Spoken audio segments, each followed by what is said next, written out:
सो hello friends, मैंने just ये search किया है कि let's talk about the basics of economy, polity, sociology, science, math, business, commerce, environment, geography. So देखते हैं कि कॉप पायलट ने क्या डेफिनेशंस दी है और हमें इसमें से क्या समझ में आता है। सबसे पहले बात कर लेते हैं इकोनमी की। इकोनमी की डेफिनेशन है the system of production, distribution and consumption of goods and services. It's called economy. Like एक सिस्टम जिसमें कि कुछ प्रोड्यूस होता है, डिस्ट्रीब्यूट होता है और कंज्यूम होता है। किसका? गुड्स एंड सर्विसेज का। गुड्स क्या हो गई? जैसे कि कोई राशन बेच रहा है। सर्विसेज क्या हो गई? जैसे कि कोई टीचिंग दे रहा है, कोई डॉक्टर है, डॉक्टर एक सर्विस देता है, ठीक है। हमें मेडिकल सर्विस प्रोवाइड करता है, हम बदले में उनको पैसा देते हैं, ठीक है। वो मार्केट में जाता है कोई सामान ख़रीदने के लिए, फॉर एग्ज़ाम्पल मान लो कि ग्रोसरी ख़रीदनी है, ओके, तो वो वहाँ पे पैसा देता है, तो वो क्या हो गया? वो गुड्स की हो गई। तो ये क्या है? The system of production, consumption and distribution of goods and services. So इसके की कंसेप्ट कौन से हैं? सबसे पहले supply and demand determines price in a market. किसी भी वस्तु का, किसी भी चीज़ का जो प्राइस है मार्केट में, वो डिपेंड करता है उसकी सप्लाई और डिमांड पे।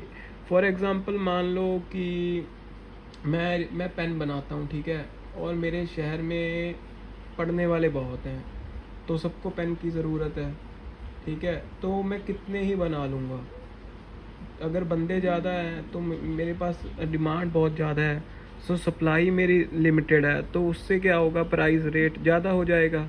और अगर मान लो 10 ही बंदे हैं जिनको पेन चाहिए और मेरे पास 100 पेन पड़ा है, ठीक है, तो उससे कम हो जाएगा, क्योंकि डिमांड है नहीं है, मेरे पास सप्लाई बहुत ज़्यादा है, तो उससे कम हो जाएगा रेट। जैसे वही 1000 बंदा आ गया 100 पेन पे, तो उसका रेट बढ़ जाएगा।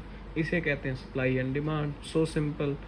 ओके, आप इसको अपनी मतलब रियल लाइफ एग्जांपल के साथ जोड़ सकते हो, उससे आपको ज़्यादा बेनिफिट मिलेगा, ज़्यादा फन आएगा पढ़ने में, इन्जॉयमेंट होगी। ओके, अब रियल लाइफ सिचुएशंस के साथ जब जोड़ोगे तो सेकंड चीज़ क्या है? इन्फ्लेशन। इन्फ्लेशन क्या है? Rise in price over time, कि समय के साथ साथ प्राइस बढ़ते जाते हैं चीज़ों के, क्योंकि प्रोडक्शन भी है, ठीक है। इसको कैसे समझेंगे हम? कोई ना कोई एग्जांपल लगाता हूँ, एक मिनट। मान लो कि आज से 10 साल पहले समोसे का रेट 5 रुपये होता था, ठीक है, और आज 10 रुपये हो गया, तो 5 रुपये रेट बढ़ गया 10 साल में, तो वो इन्फ्लेशन कहा जाएगा उसको? आप भी बताना, क्योंकि मैं भी एज अ बिगेनर ही हूँ, ठीक है, चीज़ों को समझ रहा हूँ जस्ट एज अ स्टूडेंट।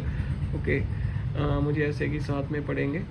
तो मान लो कि 10 साल पहले समोसे का रेट 5 रुपये था, अब 10 रुपये हो गया, तो वो rise in price over time हो गया, क्योंकि उससे आलू का प्राइस भी बढ़ा होगा, मैदे का प्राइस भी बढ़ा होगा, और वर्किंग लेबर का भी प्राइस उससे बढ़ा होगा। तो इससे price in rise in price over time आया।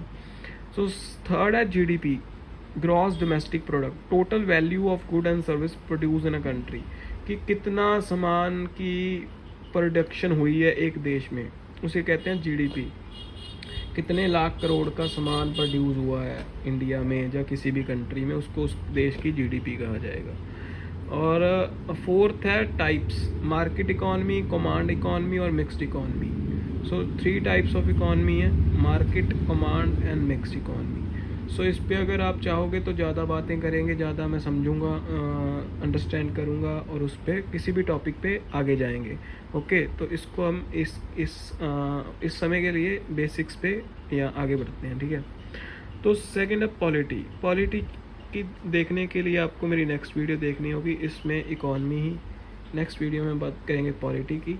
It's a basic things. आप सब तो पहला हम basics, we will study basics, then we will go deeper and understand the whole concept with fun and I would say कि interest के साथ पढ़ना है, तो हमें चीज़ें इंटरेस्टिंग बनानी पड़ेंगी, और हमें अंदर से क्यूरियस होना पड़ेगा उस चीज़ को जानने के लिए।